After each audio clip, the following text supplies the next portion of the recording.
right, guys, welcome back. Sticks and Stones Unfiltered. Today's going to be episode 6. We're going to have Steven Sparks with us today. We've known each other for a long time. Sparks, he's been in law enforcement for 10 years, counting his time at county jail when he was working as a jailer. He's worked his way up from jailer to deputy, and now he works for a large agency. But looking forward to talking to you, bro. Absolutely, man. Absolutely. Well, you didn't have far to drive to get here. No, I didn't. I didn't. Well, I appreciate it. Well, man, what about your upbringing? How was it? Where were you raised at? Man, I was born and raised here in McAllister. Haven't left since. I was fortunate enough to have my parents. Both my parents they're still married. I think they're coming up on 35 years of being together. 35 years. Yeah. Okay. That's unheard of, Yeah, that's crazy. I was fortunate enough to have them both around for the most part. My dad worked, quite a bit. He worked extremely hard, he was always able to provide for us and everything. And so, I mean, there was some times, that he made sacrifices that, for us. Yeah. And everything to. That's what Dad's supposed to do. Yeah. He done a damn good job with that. What did he do? He's an MRI tech. Oh, really? Yep, he does MRIs. Okay. He's been doing that. God, he's been doing that for well over 30 years. Where do you work at? Now, man, I don't know if I think he had like a little short period here, or maybe with clinicals and stuff here at McAllister, but his has always been off. Yeah. And he works in Tulsa now for a private. Okay. Yeah, private company. I just asked because I worked at the hospital for Yep. like 11 years. Yep. And, in imaging, so Yeah. just pushing patients around. Yeah. It was a fun job for Yep. sure. But well, what about schooling? Was it all here in McAllister? No, man. So I went to Cribs growing up all the way till I think 6th grade, 6th or 7th. Well, yeah, 6th. Went to Peterborough for a minute. Wasn't for me, so I ended up going to Frank. Finished out till 8th grade there, and then went to McAllister High School. Graduated from there in 2011. It's crazy thinking that was, Yeah. Did you play ball or anything? Man, I did up until I played football all through, well, hell, from 4th grade all the way up until 9th grade. Okay. I quit in high school. Yeah. I guess just my focus was on other stuff. Well, I believe me. My focus got a little skewed once I got to high school. Yeah. So the whole time at McAllister. Yeah. Okay. Yep. I finished out high school at McAllister, graduated from there, and then went to OSU IT up there in Okmulgee. Got my associates there. I done the GM ASET program. So I mean, I was a mechanic before. Really? Yeah, before this. Okay, so you could be making real good money mechanicing. Yeah, possibly. Okay. That's a feast or famine kind of job there. Yeah. I looked. I almost went to the plumbing program up there. Yep. And sometimes, you still know think how it about is when you're young. You're like, man, I don't know about this, and now I'm like, I could be making really good money. Yeah. Looking back now. Yeah. Owning your own business. Yep. But yeah, OSU IT, that it kind of gets looked over quite a bit. It does, man. And they've got a great school. It really is a great program and everything. Like I enjoyed it. I learned a lot of stuff. That whole campus and everything, it's great, and it really does get overlooked. They've got a lot of good programs up there. So how did you go from that and graduating from there to, man, I think I'm going to do law enforcement? Man, I don't know what pushed me so much is I think at first I was tired of the dealership, like that, and that's where I worked and everything, going through school, and then after I got kind of tired of that. I liked doing what I did at the time and everything, but at the same time, it was one of those deals that I always enjoyed doing that as a kid and everything, turned it into a job, and then it almost made me not like it. Right. And I didn't want to get to that point. Like I still enjoyed it and everything, but I didn't want to get to that point where I hated, doing that stuff. Right. because I still like tinkering with stuff. So I left there and had some buddies that worked at the jail and everything, and they was like, hey, like come over here and work, like I think you'd like it and everything, and man, I ended up falling in love with it. Yeah. Not even so much, just the jail aspect of it, but just the whole atmosphere, just the law enforcement in general. Right. And whenever I was a kid, man, I was completely against cops. Like I was not that kid. Right. I wasn't either. I like, can honestly say that was where I'm at now is not where anybody would have thought. Yeah, for sure. Yeah, exactly. Like maybe locked up, but sure not looking at Yep. at the job I got. I think, man, at one time I had an FTP sticker on my truck. Really? Yeah, because it was, and so it was. I didn't have a real good look on outlook on law enforcement. Man, I got so lucky in high school with one of the guys we know. His dad. He pulled me over a couple times. And he like I didn't do anything crazy, but like he cut me some brakes, and I mean, he could have cost me a lot of money and some tickets and stuff, but he cut me some brakes, and like I still see him around now. Yeah. And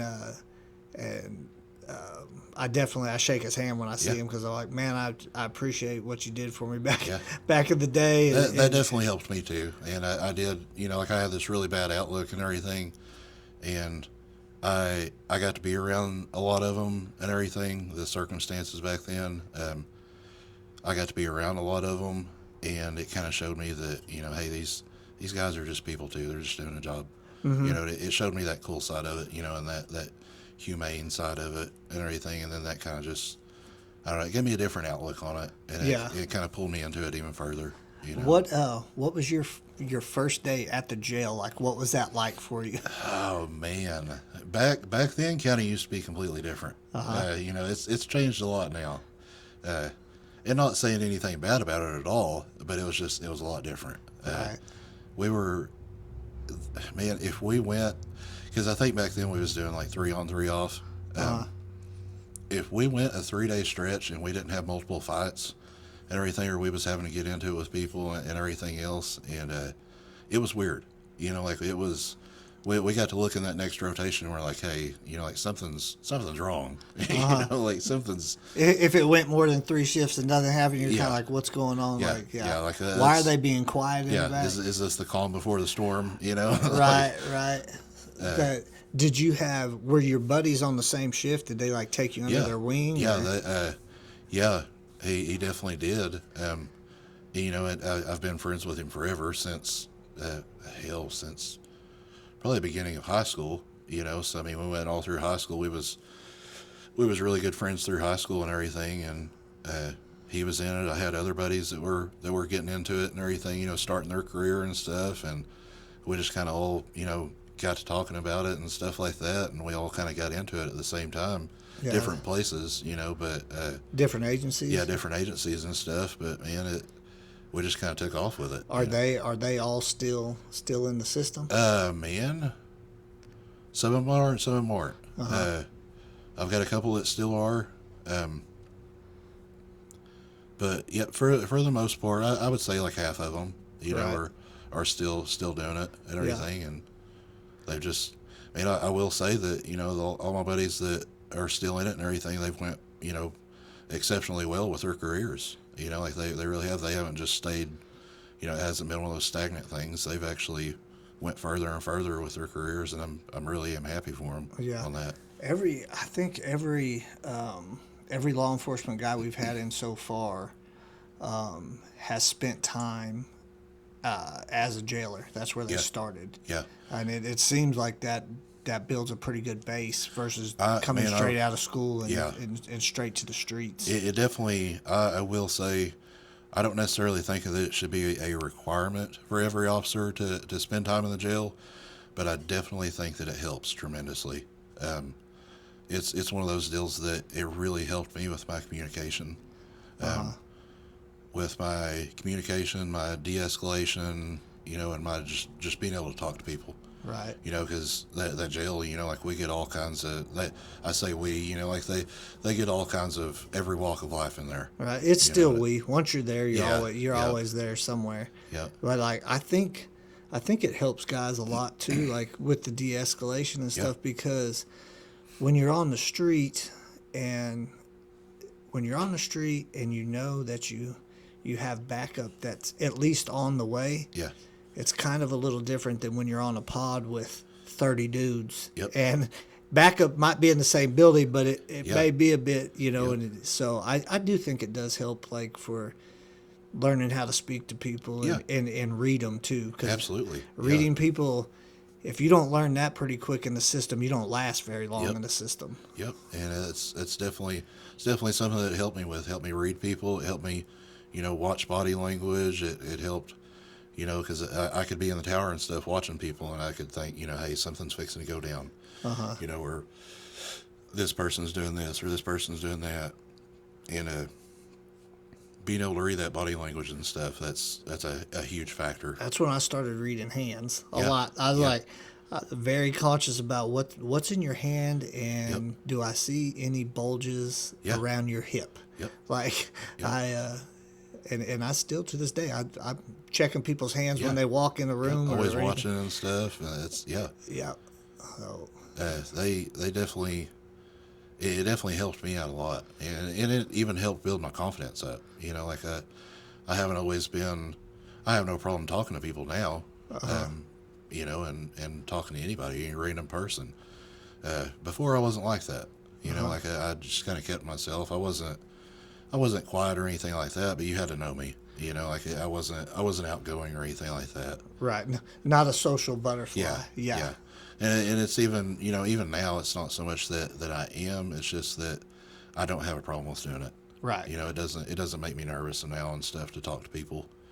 Well, I mean, it just from the first time we met, way back in the day, you definitely seem like you're more out of your box than Yeah, you used to be. You know what I yeah, mean? yep, So I'm glad to see it for sure, and yeah, I'm glad to see you on the streets, because yep, it's nice to know the people that show up. You know. yeah, yep. It is. Well, what did your parents say when you're like, "Hey, I'm going to work. I'm going to work at the jail, and I think law enforcement's for me." Yeah, man, they weren't against it at all.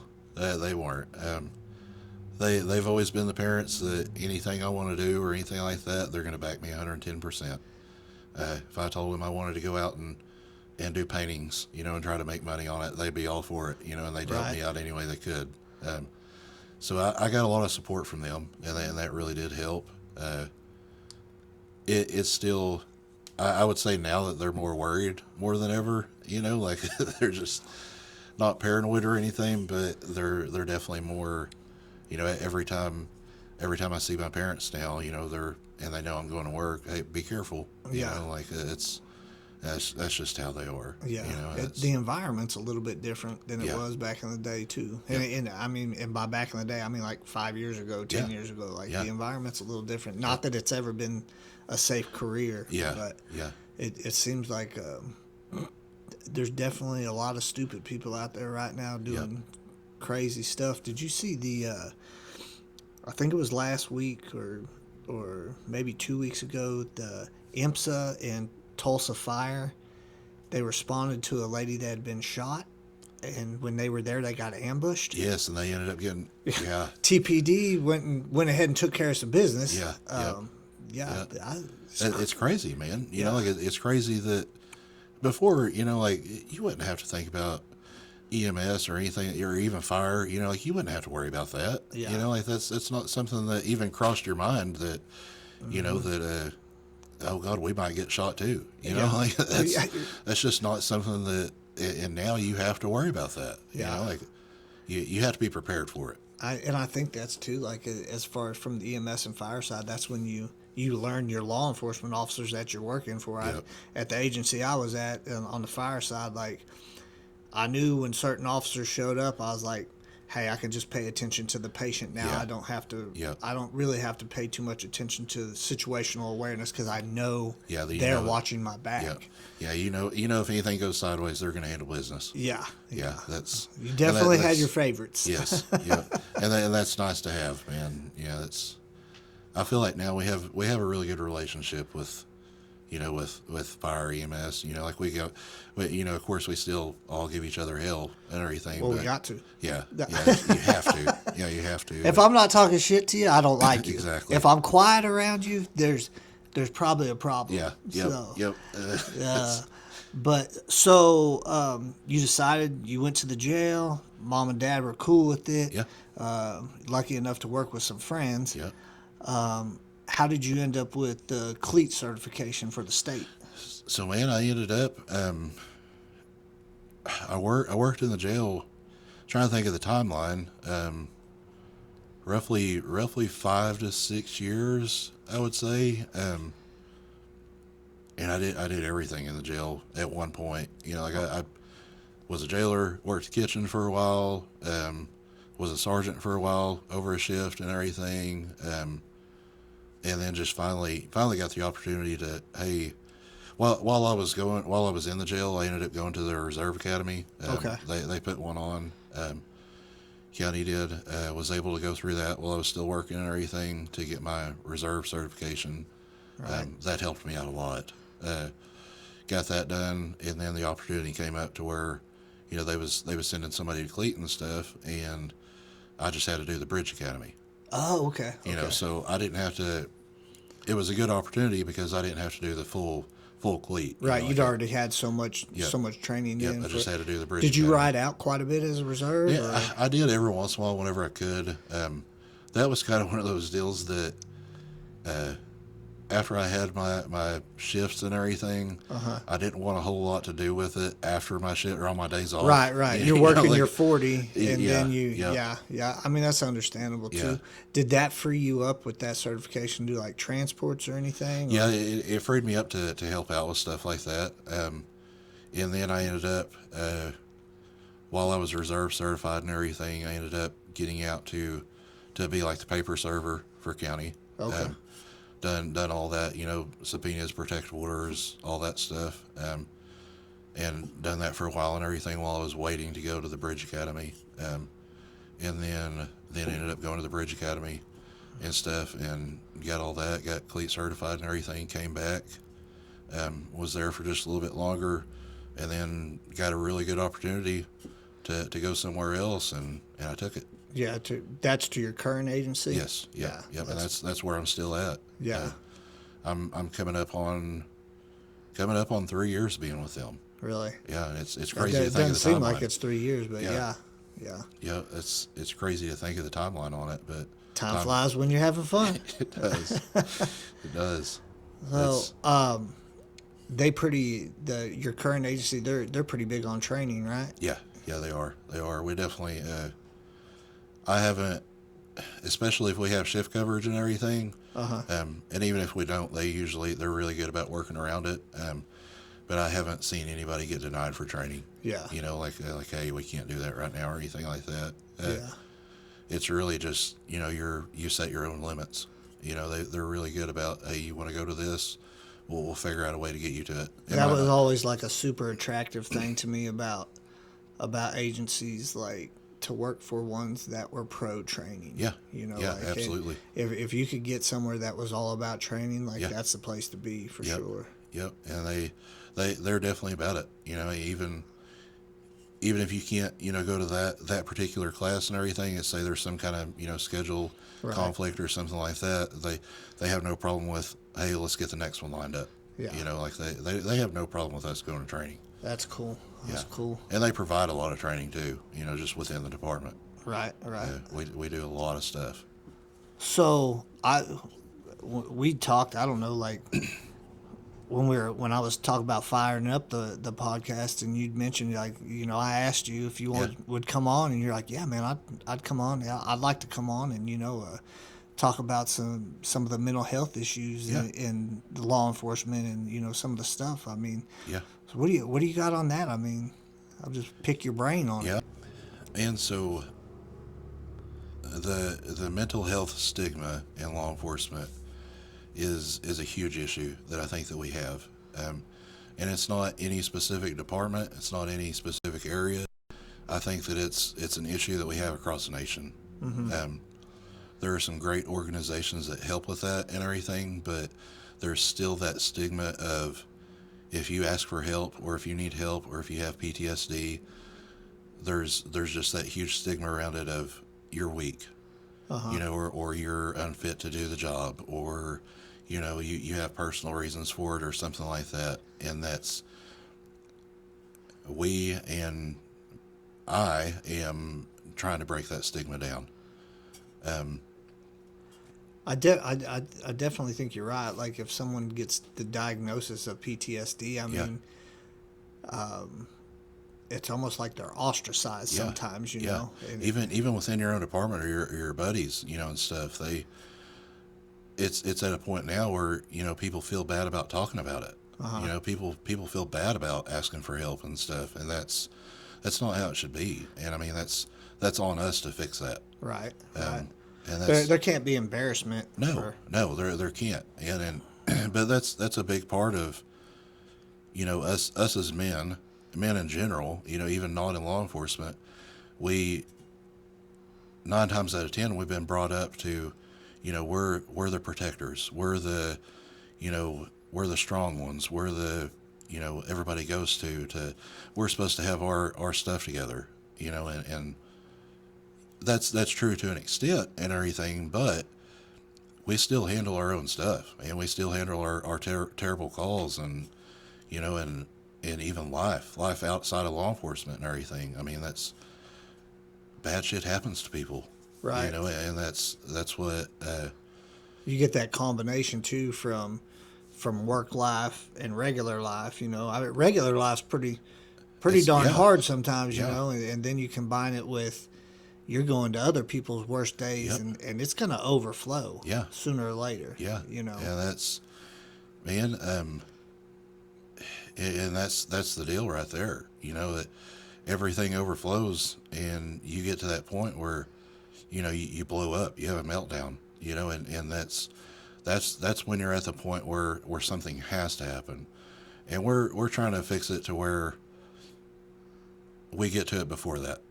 We fix it before that happens. We intervene and everything and help people out and stuff. And that's what we're trying to get to. And I think that so far we've done a great job with it. I just think that there's still that there's always going to be that stigma to an extent, because there's a lot of old school guys that and not bashing them at all, but they still have this mentality of, hey, you deal with your shit on your own. You go home and have a beer. You go home and have a whiskey, whatever. You deal with it. You come to work and everything's A-okay. That's not the case sometimes. Yeah, I know some people that have buried their problems in alcohol for sure. And I mean, honestly, like that included me for several years. I mean, I wouldn't say I was an alcoholic, but I would definitely say, like, when I was ready to drink, I was ready to drink. Yep. And I was going to drink until I was done, like that was the way of escaping that stress, and that's we're trying to, there's nothing wrong with doing that sometimes, but that doesn't need to be the reason that you're doing that. Yeah.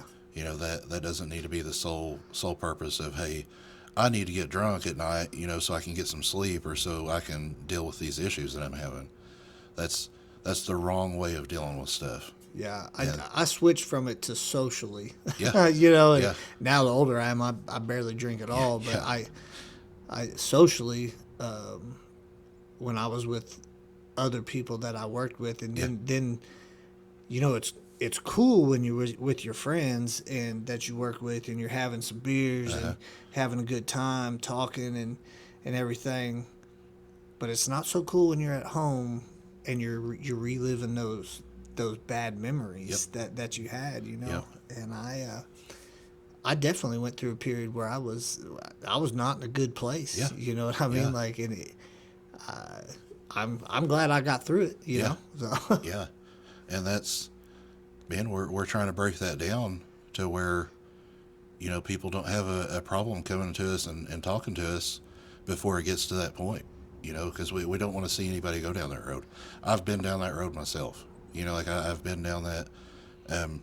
Alcohol wasn't my issue, but I made a lot of stupid decisions that could have cost me my career. Uh-huh. And that's, I want to help people before they get to that point, before they make the same mistakes that I did. I've gotten to the point now where I hold myself very accountable for, any issues that I'm having and everything.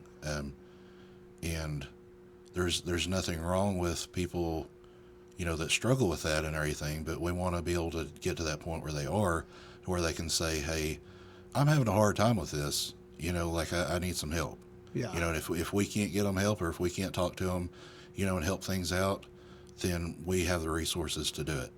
We have the resources to help them further and get to that point and everything. And that's, like I said, we're doing a good job with it. It's just Your current agency, you guys are Yes. doing a good job with it? Yeah.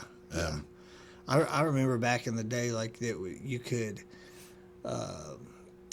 it was not with your current agency where I used to be at was, you could go talk to HR. Well, Yeah. HR was in charge of hiring and firing. Yep. And if Yep. they knew you were having some questionable thoughts, not suicidal thoughts, Yeah. but just questionable thoughts about like, man, am I Yep. making the right choice? Am I, I think that's why you see a lot of the crazy stuff happen in Yeah. emergency services, because when you have a police officer or a firefighter or an EMT screw up Yeah. outside of work, it's usually It's a bad. really big screw up. Yeah. You know what I mean?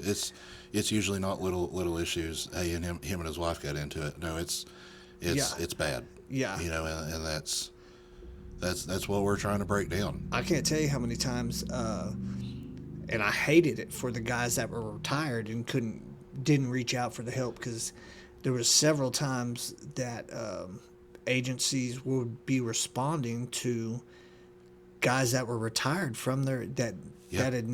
hadn't reached out for help, and now there's a standoff situation Yeah. happening because Yep. someone's in crisis. Yep.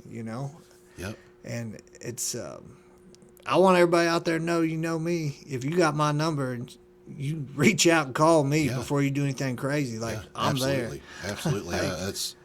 And it sounds terrible and everything, but no matter how bad it is, I would much rather talk to you now, and try to fix whatever now than go to your funeral.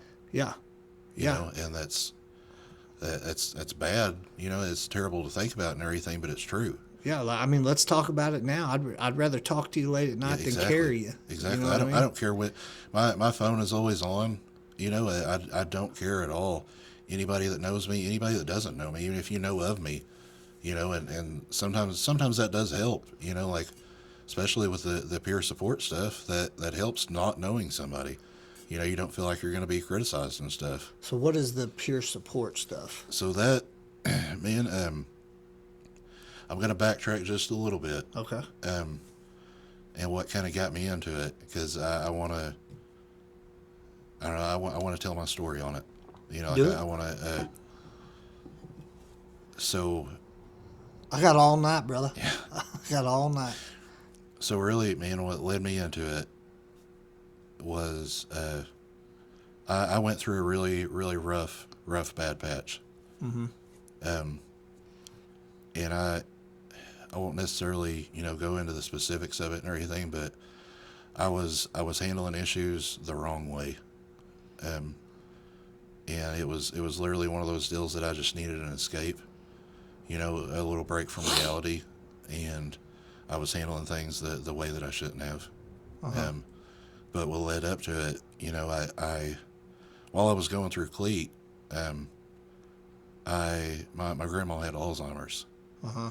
And I seen the downhill side of that. And that's extremely rough. Especially somebody, my grandma was my best friend. That was my number one fan. I'm close with my parents. I have a great relationship with them. But I'm the only grandson of the family. Oh, You know, yeah. so my grandma, anytime she had the chance, she was scooping me up when we were going and doing stuff. Right. She was always there for me. Um, seeing the effects of Alzheimer's and everything that she went through, that was one of those deals that filled the old, bucket up a lot. Uh-huh. Um, she never forgot who I was. Really? Yeah. She literally forgot other family members and everything. Uh-huh. But anytime I walked in the room, even in her last days, anytime I walked in the room, she had a big smile on her face, and she would say, "Hello there, handsome." And She may not have knew who you were then. No, I'm just kidding, bro. I'm just kidding. she said, "Hello there, handsome," and I'd say, "Well, hello there, beautiful." And she'd just light up. And there was times where my grandpa or my mom would even ask her, like, "You know who this is?" Uh-huh. And she'd say, "Of course I know who this is. It's my grandson. It's my baby." Right. Like it was, and that's how it always was. Grandma was love. Yes, I guarantee it. And she never once forgot who it was. Losing her was really rough. It was. I've lost a lot of people in my life and everything. That was, I'm going to say that was the first person that I lost that I was extremely close to. Right. That I really, that it hit me. Like it, and it wasn't even her last I would say year, a couple months, whatever. Seeing her decline the way she did, she was still my grandma. She was still my best friend that I'd always, that had always been there for me. And losing that was really tough. Not having that, Yeah. it came to the, I came to the realization, that, hey, I don't have that best friend anymore. She's not around. I can't just call her up. I can't stop by and see her. Yep. It's final. I mean, Yeah, it's final. I'm gonna see her again one day. But she's not here. And that's, I still have voicemails saved of her. Yep. Leaving me messages and stuff that. I mean, I listen to it every once in a while, but it's rough. So man, that happened. And then we had a really rough period around here in town where, we lost a couple of officers and stuff. One of those officers was my good friend. I wasn't super close with him or anything like that, but it was one of those deals that while we were working, anytime I had a call here in town, he was going to be there, and I was going to sit there and talk to him. I was going to sit there and BS. I would try to talk him into coming over and working with me at my department. Oh yeah. And all that. That's when it happens. When you're all side to side and talking to. Yeah. This place is much better than that place. Yeah. Yeah. I mean, one of the funniest stories I have about him is, just thought about this, and there was a domestic here in town, and this was like a real serious domestic. There's multiple people there, multiple officers and stuff. This guy had got into it with his daughter, and ended up assaulting her and everything. So they're all there and everything. They're all standing outside. I pull up and like there's the family sitting there, the other officers are sitting there, and I pull up and I've got my windows down, and he looks up at me and he goes, "Hey, Daddy." While everybody's outside? While everybody's standing there. And I'm just like, oh my God, man. Like, and that's just how he was. Like, it's just. You get close with the guys. You do, man. And it was just one of those moments. Everybody was so serious and everything, and then that just completely broke the silence and stuff. And it still makes me laugh to this day because I can just see his face doing it. Yep. Low talking to each other when nobody. Yeah. And then he just burst out of nowhere. It's like, oh my God. And you're like, what are all? Did you leave then? Did you roll your window up and go ahead and roll out? I should have just I didn't see anything. Just back up and slowly drive off. Ended up working it and everything, man. That was that. But man, losing him was rough, and that just that put a little bit more in that bucket. That filled that bucket up a little bit more. And then I lost another good friend, and that was that hit hard. I was off work when that happened. I was sitting in my house. I still remember everything. We were sitting there watching a movie. I was sitting there eating. I get a call from my lieutenant, and he says, "Hey, he's been in a bad wreck." And I say, "Okay, what's?" He said, "Well, we don't know exactly yet. He's going to McAllister Hospital." And I said, "Okay." And like looking back now, I just said okay and hung up on him.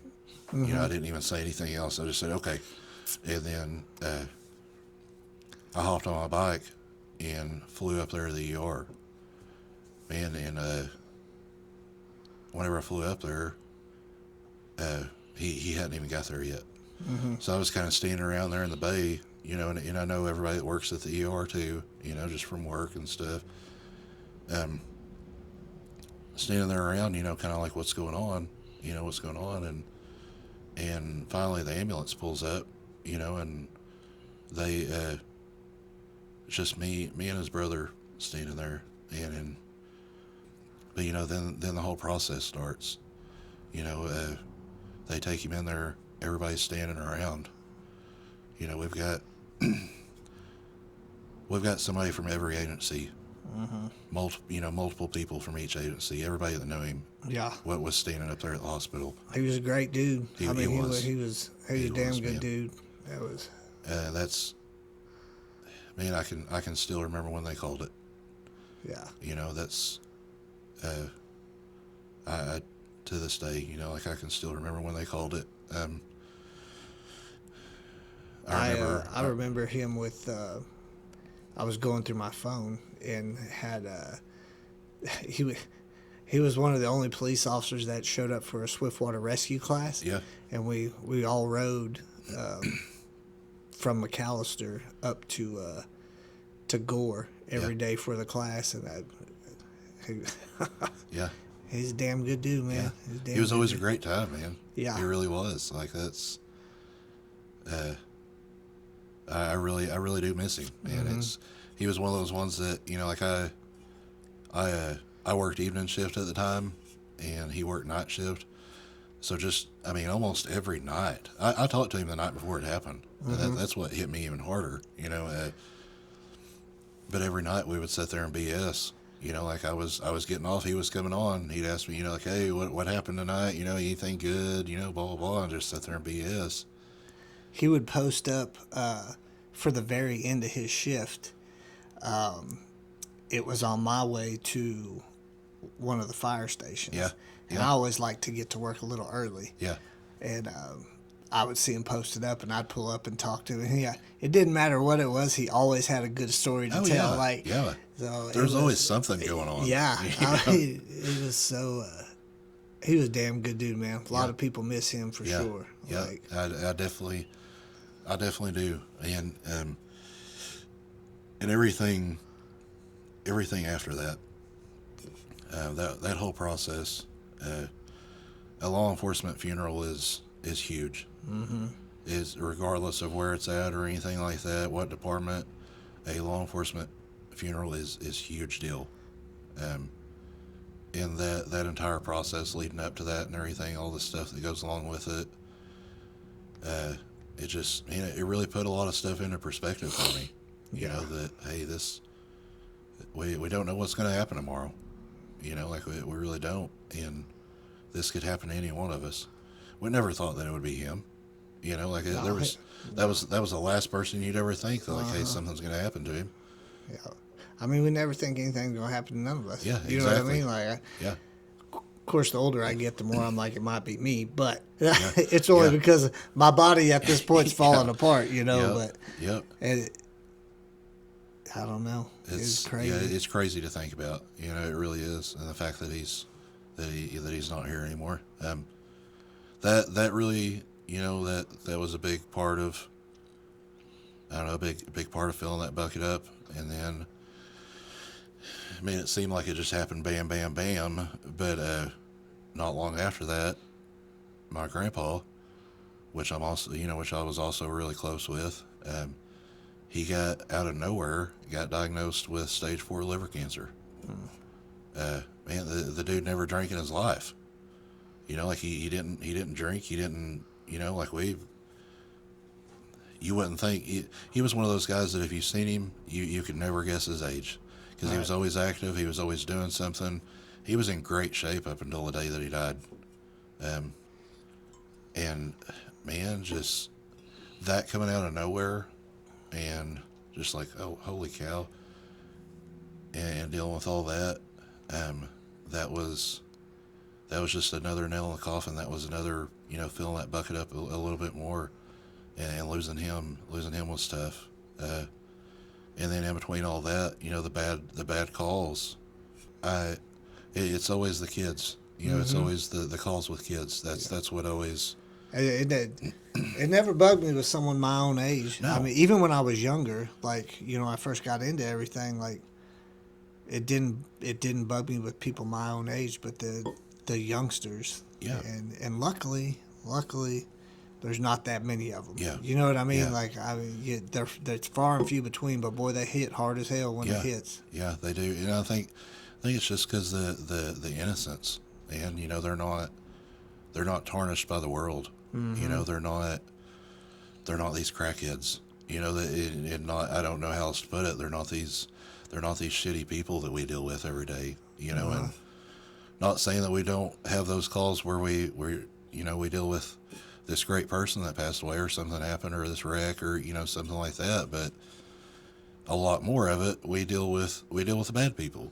Right. And it sounds terrible to say, but those don't affect us the same way that some little kid that hasn't done anything wrong in the world. Right. Someone my age, even someone that's just everyday Joe. I mean, like, I've lived a good life. Yeah. You know what I mean? Yeah. Like, I can't complain. Yeah. Like, I have no problem with, like if something happened to me today, hey, it's my time to go. Yeah. I don't feel like it was that little girl's time to go. Right. And that hits, that hits you hard.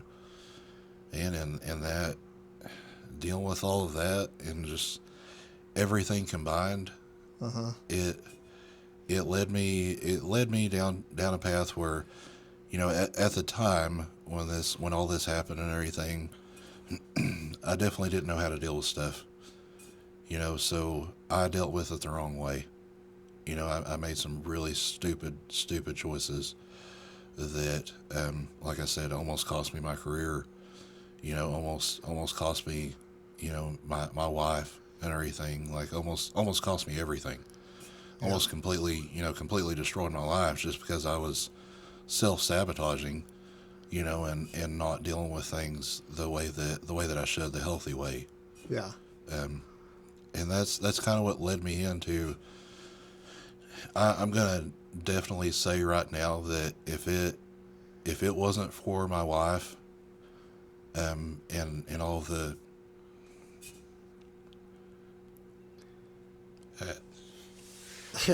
You good. man, you get to really thinking about it, and if it wouldn't have been for her not only holding me accountable, but also pushing me to get help and everything, I wouldn't have been able to do it. Because she did push me to get help, and push me to start talking to somebody about this stuff and everything, because of everything that happened and stuff, and the bad choices that I made. I was using that as a way to escape it. I was using that as a Band-Aid, so to say, and that's I wasn't handling it the healthy way at all. That caused a lot of issues, a lot. And if it wouldn't have been for her, I definitely wouldn't be where I'm at, period, for sure. I really don't know where I would be. But she was there for me and with me through every step of the way. And I really, really do owe her, more than anything. Right. and I know I still, struggle with showing her that sometimes, like we all do. But I think every husband you know, probably. I know mine will say I struggle with showing it yeah, sometimes, yeah, but I get it. It's being married to a first responder is not for the weak. no, It is no, it's not for not. the weak for It's not. sure. And what's even crazier is she didn't sign up for that. Uh, She didn't sign up for any of the stuff that I brought along with me. And all my trauma and everything else. She didn't she didn't deserve that. right. Like she didn't deserve any of that stuff. But man, she stuck it out with me. And that's Well, you something. always got to remember that, bro. Yeah, You got to yeah, remember and that. that's something I'll be grateful for forever. And I hope that, like I said, I struggle with it. We all do, but I hope that she realizes how much she really does mean to me, Yeah. because she does. She means the world to me. So where did she push you? I mean, So our our department, we're very fortunate and have a dedicated counselor to speak to that. He he specializes. He is ex law enforcement. He specializes in law enforcement trauma, law enforcement PTSD. He specializes in that stuff. She she knew that I needed to get help, and then I finally, like, hey, I have this resource and everything, and then she pushed me to go and talk to him and everything. right. And I'm telling you right now, that was the best thing that I ever did. How hard was it for you to actually reach out initially It to was, that person? man. At that point, it wasn't as hard as it would have been before, because I was at the point where like I knew something had to happen. Like I knew that I had already came to the realization that I needed help. Right. That I needed to do something, or this was not Wasn't going to work. wasn't going to work. Yeah. That's before that. If you would have asked me or anything, it would have been hard as hell. Yeah. Because of the stigma, because of, hey, I'm the person that's always been here for everybody. I'm the person that's there for everybody on calls. Well, and I mean, I would think for you too, like, you're a big bastard, man. You're Yeah, big. yeah, You know what I mean? So it's yeah, like you don't look at somebody like you in uniform squared away yeah, and you're like, oh, this guy, he needs help. yeah, Well, he physically may not need help, but yeah, mentally, this dude, he might be hurting. yes, Like yeah, and I think that is one of the stigmas with PTSD is like everybody just diagnosis is different, yeah, and yep, what is messing with me mentally yep, is may not be messing with you. yeah, Like I might have a bucket that can take lots and lots of yep, bad scenes, and the other person may have a bucket that yeah, can take 10. yeah, yep. So That's exactly, it's to each his own. yeah, yep. And that stigma destroys a lot of people. It does a lot of bad things to people, because they think that, like you said, I'm this big strong guy. Like I've been in the gym forever. Like it's part of my life. And even going through all of this stuff, like I was still going to the gym and everything, but it wasn't helping me in the way that that it usually did. Uh huh. It was still just part of a little tiny part of, hey, this is your little tiny escape. And it wasn't quite emptying that bucket the way it should be. But I finally get in to talk to him. He is a absolutely great dude, phenomenal at being understanding. Because he has a lot of this experience and everything. So it was a lot easier going and talking to somebody that had that understanding and experience. Right. That helped me a lot, just to feel a little bit more comfortable. It wasn't your standard, hey, how does this make you feel? Like you're sitting on a leather couch, Yeah. your typical. That's not how it was at all. It was a very comfortable setting and everything, and we sat here and talked like me and you were talking, Right. and he would ask me little stuff here and there, and it kind of led into, other things and stuff. And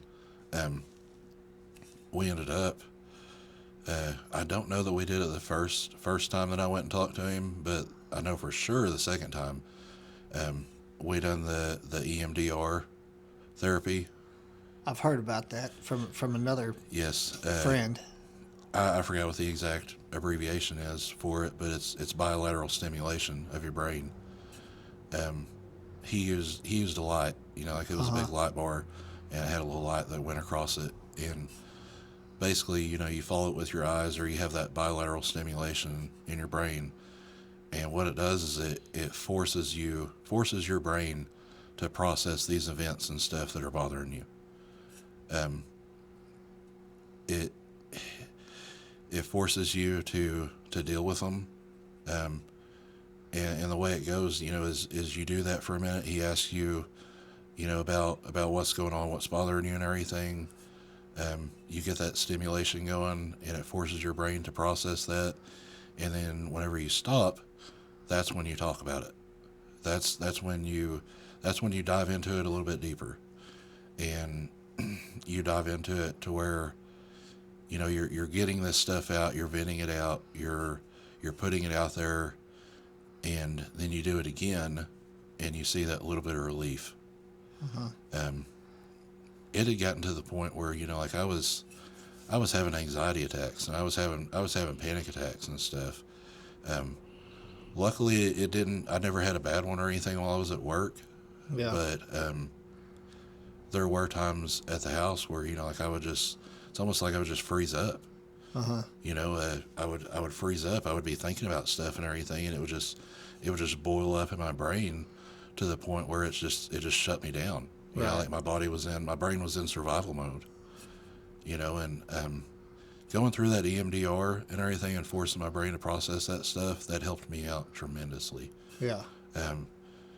Then after it got to the point where I could talk about this stuff, and where I could, and dealing with it and talking about it to where I could open up about this stuff and how it was making me feel, that's when we could kind of dig into the therapeutic side of it, to where, hey, whenever you're thinking about this, or whenever this is bothering you and stuff, this is how you should deal with it, versus, the unhealthy way of dealing with it, the escape and everything, healthy coping mechanisms, and putting yourself in a different place, and, thinking about the good times, thinking about the good stuff that happened with them and everything, versus just sitting there harping on the negative stuff. Yeah. That's what makes it hard when it happens, because you have so many more good times with your boys and your family, but it's like that one negative moment is the one that just hangs up in there. Yeah, and that's whenever we have that moment and everything, and whenever we don't know how to deal with that in a healthy way, it just starts snowballing, and I talk about, stuff that goes into the bucket and everything. You think about like a 5-gallon bucket. You're pouring all these traumatic incidents, all this stuff, all this stress and everything. You're pouring all of this stuff into the bucket, and at some point or another, it doesn't even have to be, like a traumatic incident. It can be something little, but it's going to pour a little bit into that bucket, and at some point, it's going to run over that bucket. Mm-hmm. And whenever it runs over that bucket, and you're not emptying it out, with talking to people, with venting, with therapy, whatever you have that helps you deal with things. Yeah. Whenever you don't do that, and that thing overflows, that's when you have the bad stuff happen. That's when you handle stuff the wrong way, when you drink away your problems, whenever drugs, I mean everything, like all of it. All the unhealthy ways to deal with stuff, even if it's lashing out at your wife, or, getting into it with your kids, and just daily life stress that just pushes you over the edge, that normally it wouldn't do that. You'd get stressed out about it and everything, but it wouldn't push you over the edge. You wouldn't flip out. You wouldn't, stuff like that. Not finding the screwdrivers would normally not send me into a temper tantrum. Exactly. Like, and And we've all done that before. Like we've all, something little just pushes us Mm-hmm. over the edge. That's just that little bit that, hey, that's the straw that broke the camel's back, and so the peer support thing is putting an option for our guys, for everybody, to be able to empty that bucket out a little bit, to be able to let some of that out. And I did. I finally got to the point where, my bucket had ran over. Mm-hmm. It was continuously running over, and I didn't know how to fix it. And I was like, what? It's doing stupid stuff. Thinking that I was emptying the bucket out a little bit, and I wasn't. Yeah. Um, It was filling up quicker then. yeah, it was just filling up more on top of it. And that's the problem too. Guys think they're emptying that bucket, but in reality, they're just pouring more water in it quicker. Yep. Like, Yep. And it might, right there at that time, it might seem like you're emptying it out a little bit, but you're not. You're not. That doesn't work. You're putting a Band-Aid on a situation. You're putting a little cap on it for a second. It's still overflowing. It got to that point with me, and then I done the EMDR, and then I started doing the therapy and everything that comes along with it, and thankfully it put me in a better place. It gave me the tools, gave me the options, and it taught me how to deal with things without just dumping a whole quart into that bucket. man, that says a lot about your agency, that they have somebody on staff just for you guys. Yes. And I mean, that's huge. It is. It's huge. It's a huge deal. And everything lined up perfectly at that time. I was exactly where I needed to be, and everything happened exactly how it was supposed to put me in that situation. And I was able to get that help that I needed. And I'm extremely thankful for that. Yeah. And so you think nowadays, like, you're 100%, you're good to go as long as you stay on top of it? Or? And I try to stay on top of it. I'm human, and there's still times that I struggle with stuff. Now I will say that, going through all of that, I have the tools to fix that whenever something like that does happen. And I think that's one of the biggest areas that it really helped me with is, whenever something bad happens, or if I get that bad call, now I know how to deal with it better. Yeah. I know not to bottle it up. And I have other people that I can, other peer support counselors and stuff. I have them that I can talk to, if not. And 9 times out of 10, I can talk with my wife, and it's to that point now with our relationship and everything that I know that I can talk to her.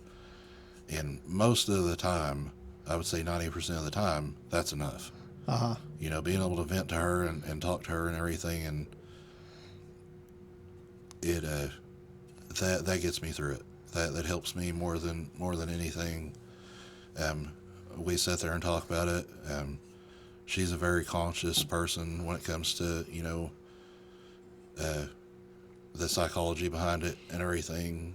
She's a very understanding and supportive person. So I mean, it's nice having that. It really is. I know some guys aren't as fortunate to have that, but that's how I, have that vent and everything. That's how I deal with it. Along with other stuff, other healthy things, spending time with my family, going to the gym, it's became You work out?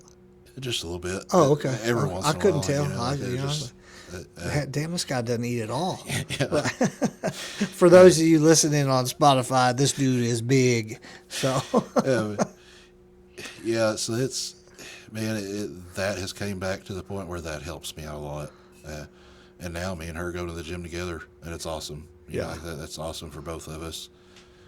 Even when we're having bad days, we can go in there and get a good workout in, and now it's therapy to us. We'll get out of there and like, man, that was a really good workout. She out lifting you? Not quite yet. She's getting there. Next 12 months probably. Yeah. I would say within the next year. I don't tell her all my secrets, because I don't want her to. Right. You can't tell her everything. Yeah. So, Now you keep talking about the peer support. So like, are you a peer support person now, Yes, or what? yes. So What's now, what led into that? All of that stuff led into me. So eventually, I got to the point where um, I went through all of that and everything. Got in a really good place, mentally and everything else. And I thought to myself, like, hey, I didn't know we even had this. Like I didn't know we even had this option. And I started spreading the word about that. About having this counselor and everything. And then it kind of led me into thinking, well, what about the other departments around here? What about the other guys around here that don't have that option? right? And The smaller departments, yeah, they don't have the resources. yeah, they don't, and it's nothing against them or anything, but they don't have the resources that that we're fortunate to have. Right. Um, and that kind of led me into, I had talked about it with one of my other buddies that's really big into this. And then I don't know how it got brought up, but it got brought up that Warriors Rest Foundation was, I don't know if I can, Yeah, yeah, yeah. yeah, I don't think they're going to sue us for talking Yeah, about this for subject. talking You good know what about I mean? them. Yeah, like man, so if so, I apologize. Let us know. I'll delete it. Like, yeah, so it got brought up that they were putting on this course and everything to become a peer support counselor. They were putting this on. There's two phases to it.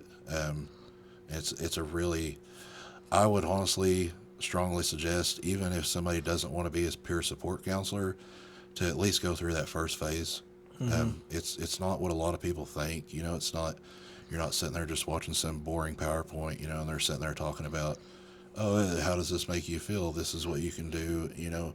It is an not monotone. yeah, Just, no, yeah. no. It's the instructor we had was great, man. He was phenomenal. He was a retired trooper. So he's seen plenty of stuff, Right. and he went through some of the same things that I did, so it's relatable.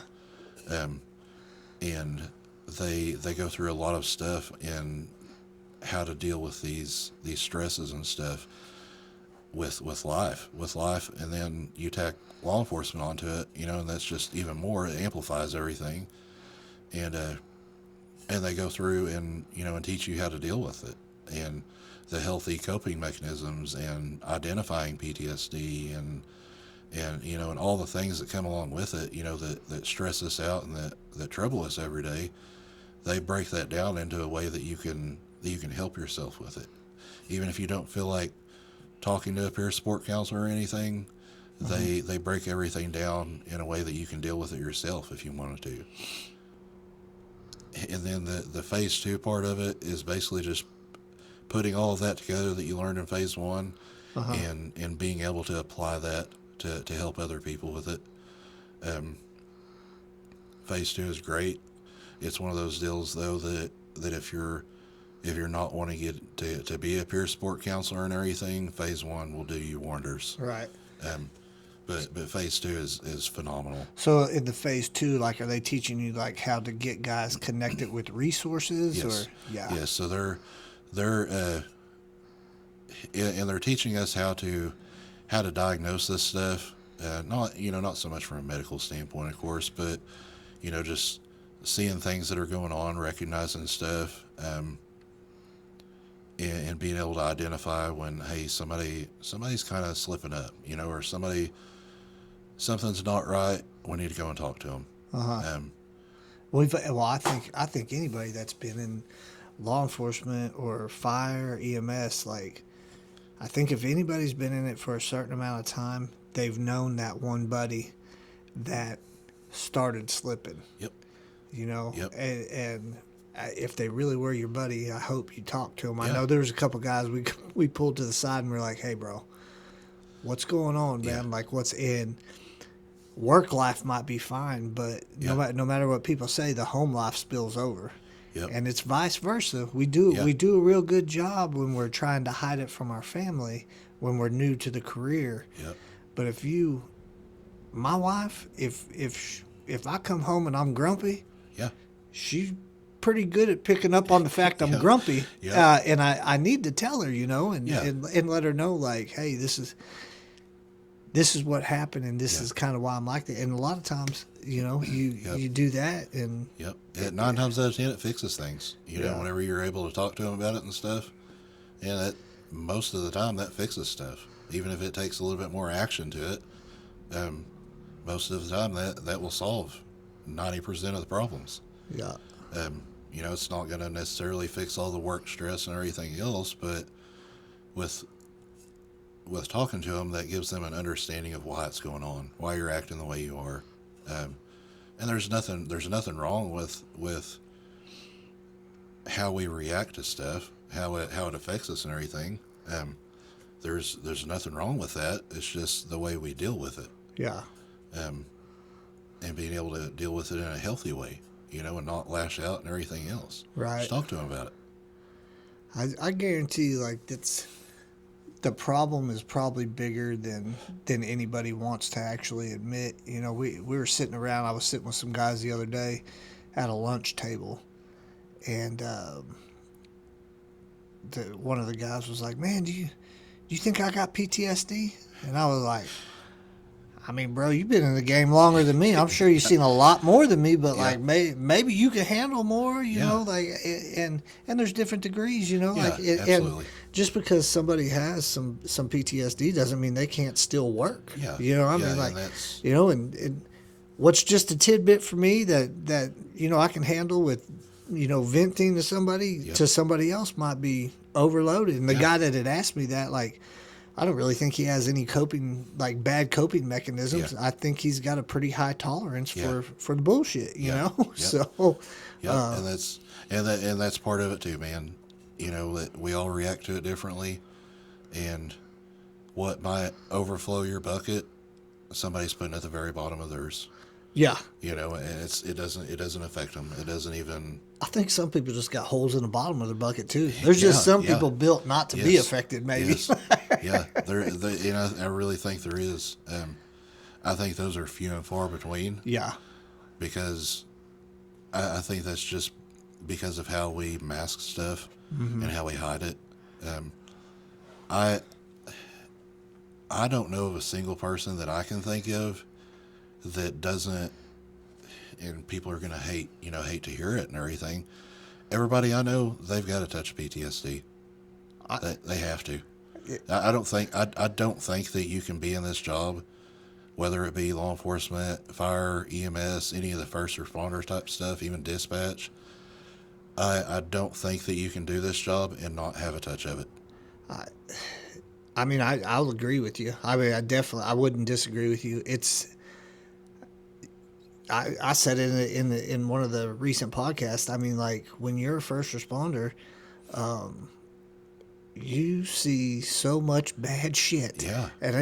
And you may go a shift and not see something. You may go a week and not see something crazy, but like, you're going to see something every month, every year. Yep. You add up the incidents, and I can't tell you.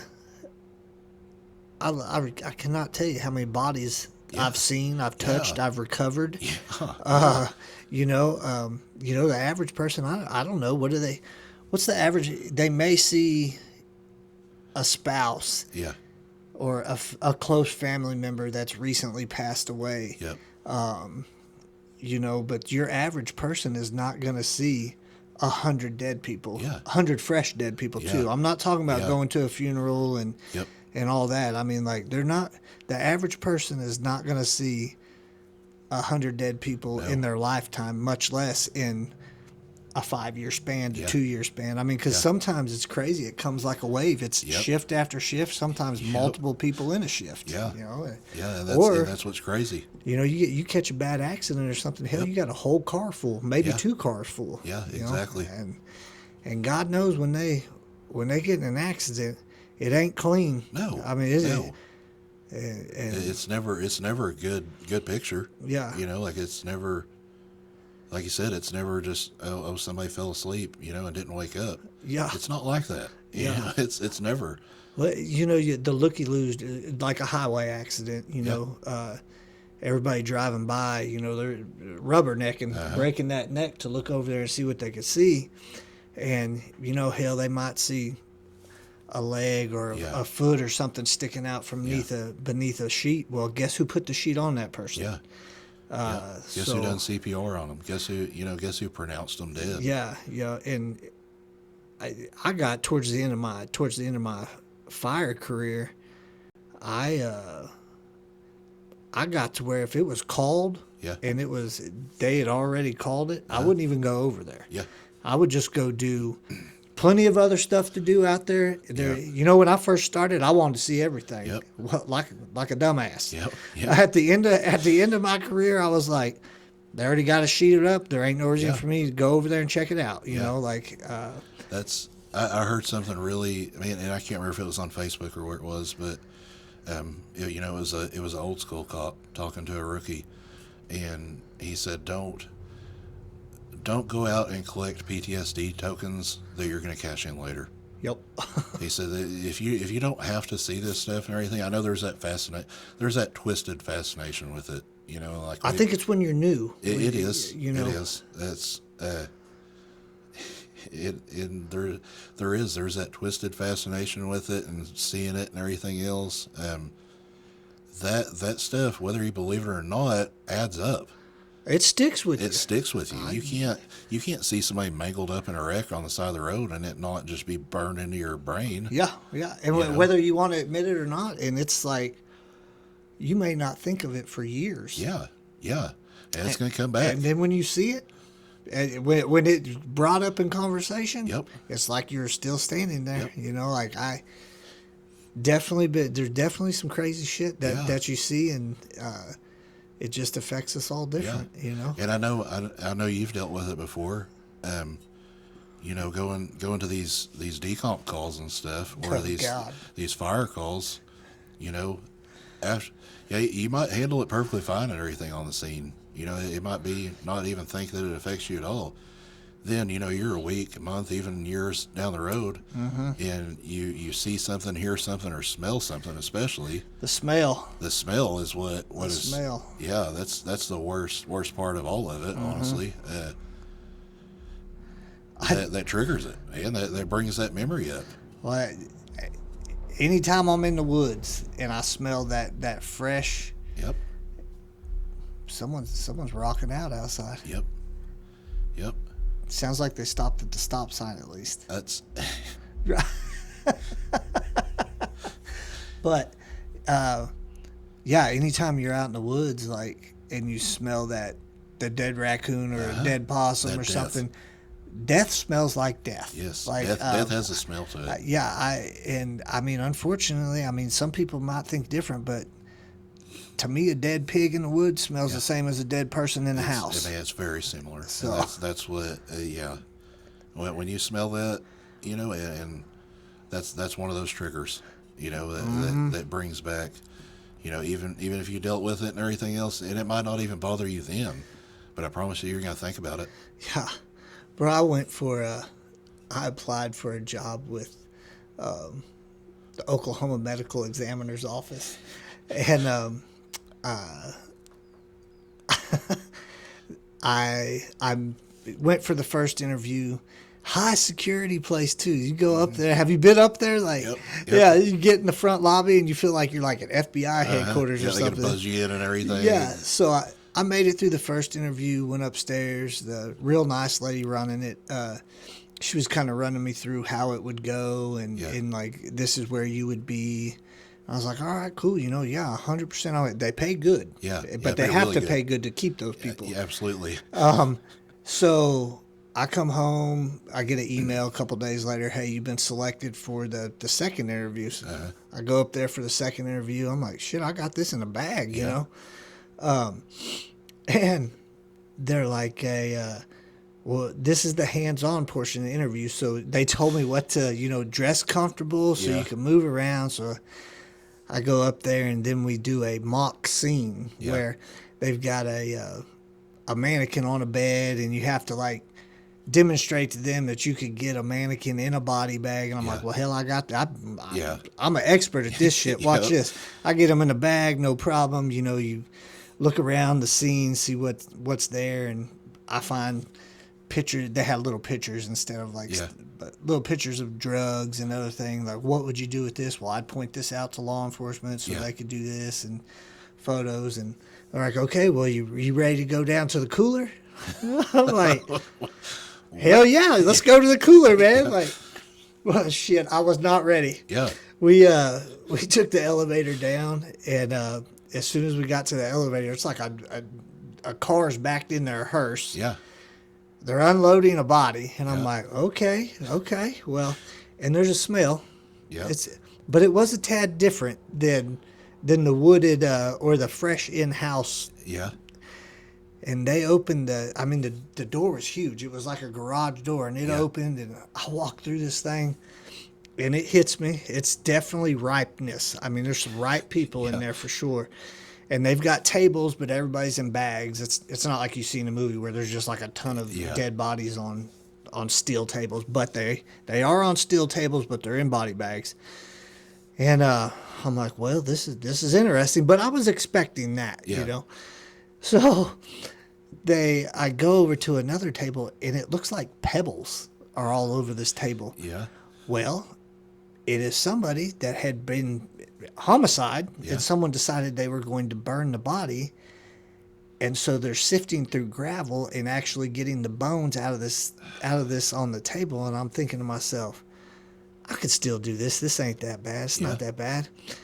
Well, then we go in another room, and I shit you not, okay, you know those big ass rotisserie cooks, or like the white oven things you put your turkey in at Thanksgiving? They had one of those in there, and they were cooking flesh off of a damn bone. And I was like, what is in there? And they said, we do that so we could see the skull. And I was like, oh, damn. I just don't know if I can do this. Well, that's the normal cooler. And then they have the decomp cooler. Oh, man. And this is where the ones that are decomposed big time are stored. And I was just like, I don't think it's for me. I'm good. I appreciate it. Yeah. I was like, yeah. So I didn't get that job. I'm not disappointed either. I mean, the ones that do, I would love to interview a medical examiner. If anybody's out there, let me know. Get at your boy. But it just was not going to be for me. And I'd called one that had been a medical examiner before, and he's like, man, you'd be great at it. No, I would not. They can't be normal people. Bro. You know, like medical examiners, nothing against them at all. They cannot be normal. No, hell, they got superhuman strength. Yeah. That's all I know, because I got a pretty strong stomach. I've done a lot, seen a lot, smelled a lot, and that decomp coolers, it ain't no joke. Yeah, so. That's one of the first ones. One of the first decomp calls that I'd worked was a guy that had died on the side of the highway, and it was whenever we had a stretch of 100+ degree days. No. Man, and that was bad. As soon as I got out of my car, the wind was blowing my direction. And oh shit! It was like, yep, there it is. It definitely is in that car right there, right there. Yep, and that's it doesn't bother me now, but looking back is like that's a little bit in that bucket. Yeah, I mean, I guess like that stuff.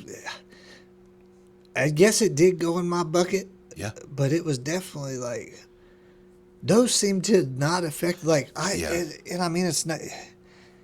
It's a weird sense of humor, I think, first responders have, because there was stuff I seen that I know to the general public would be traumatic. Absolutely. And then I saw it and I was like, damn, the luck. Like, what, sometimes it was just like, oh, that happened, but it's just everybody's got their own trigger of that's out of bounds. That's a little overboard, Yep. But I think law enforcement does have that way of, and EMS, we have that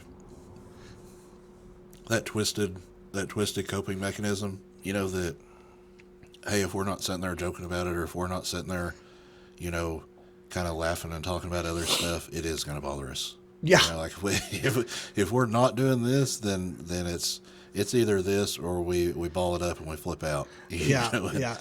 we let it traumatize us like the general public would deal The with main thing is you don't make any jokes. You act professional in front of the general public. it. Yep. And then when you're back at the station Yep. or your driver's side window to driver's side window, Uh-huh. talk about whatever. Yeah. But to the general public, professional, Yeah. and get the job done behind closed doors, it's crazy. Yep. And that man, and you say that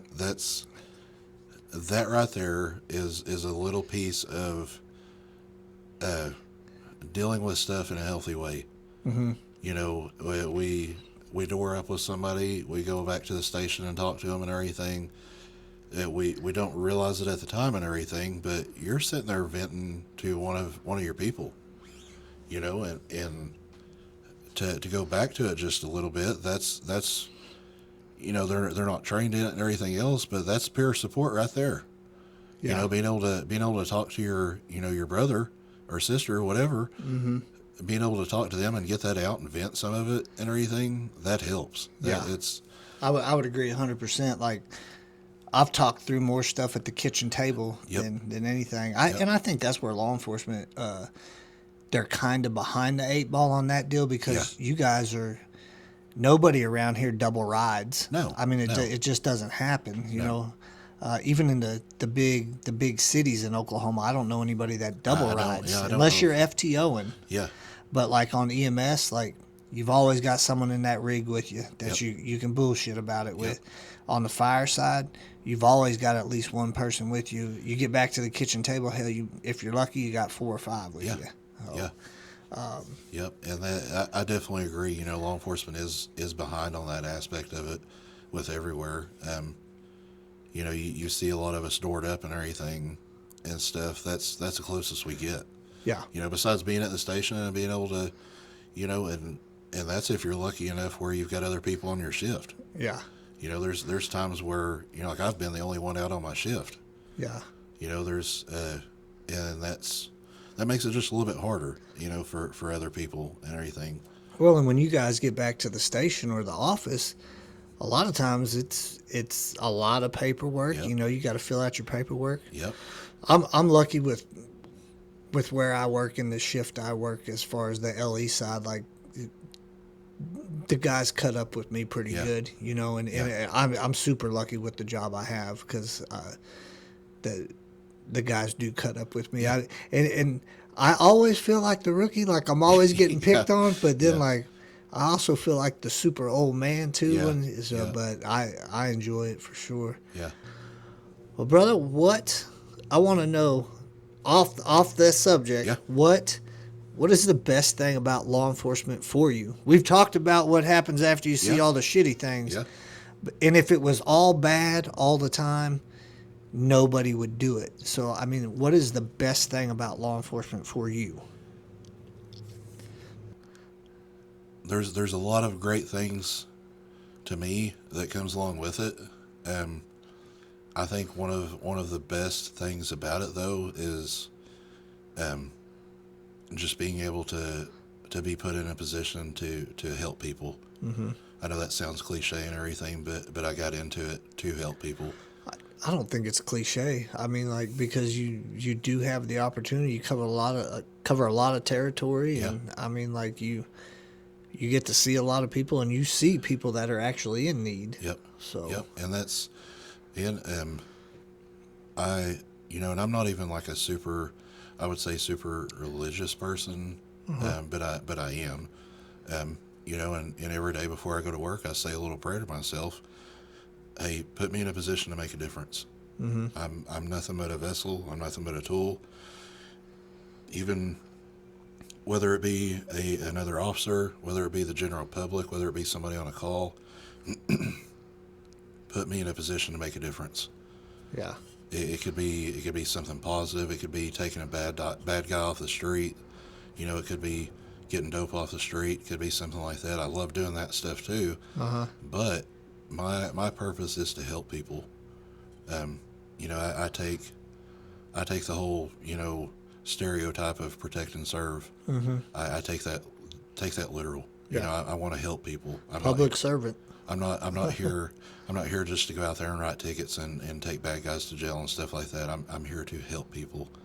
Um, and and that being said, being able to interact with the kids, being able to interact with, I mean, just people in general. Some of the best conversations I've had have been at the gas station, at the gas pump.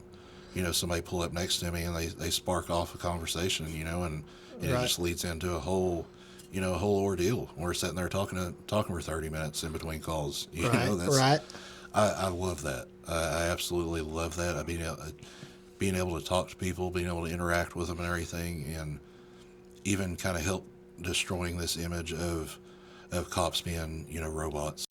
Of cops being these people that you're only going to see them at their bad times.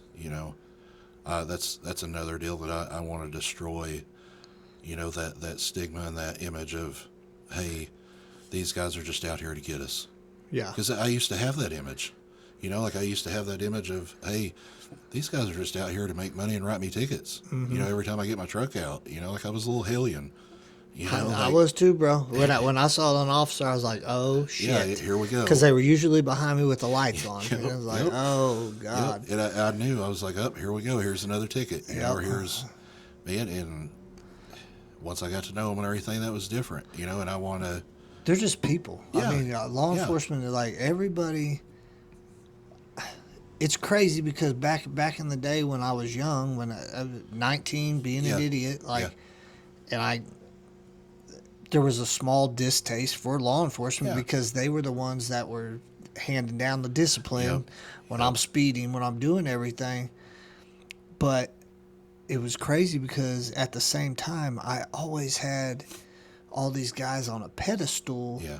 like they weren't human. They Yep. were like kind Yep. of like a trophy or something that they were better than in law enforcement. I mean, law enforcement's they're normal people. Yes, I mean, yes. they everything that you do off duty. Yep. Guess what?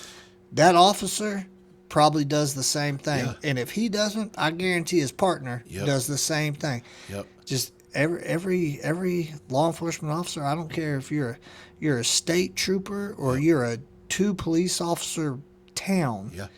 They're just people, Yes. and they're just normal, and they got good days, bad days. Yeah. So Yeah. And that's I want to get that out there that we're just people. And I think that being able to be put in that position where I can actually help people, and it's not just them seeing tickets or going to jail and stuff like that. I think that the more we do that, and the more that we interact with people in a positive way, I think that helps destroy that picture that people have of Right. us being robots. well, so last question, and I'll let you go. You'll no longer be detained. What would you tell 19-year-old Sparks today, knowing what you know? Oh man. And it doesn't have to be law enforcement. Yeah. Anything. What Yeah. would you tell 19-year-old Sparks? I would probably tell him that, hey, there's going to be a lot of messed up stuff along the way, but in the end, you're going to be exactly where you're supposed to be. You're going to be put in a position. You're going to be put in a place that you're going to be able to make a difference, and that's exactly what I'm trying to do.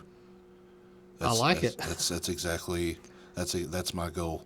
That's if I died today, I'd be perfectly fine with it because I know that I did what I was supposed to do. I would not be fine with it because I'm not answering to your wife. You, Yep. you take your ass home and you be healthy for the rest of Yep. the day, and then whatever you want to do tomorrow, you do tomorrow. But Yep.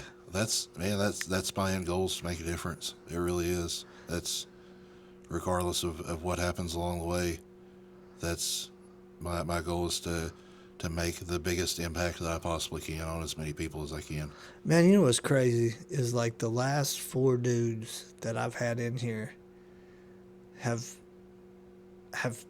said pretty much they wanted to make a difference, to Yeah. do the impact, but then they've all also talked about praying. Yeah.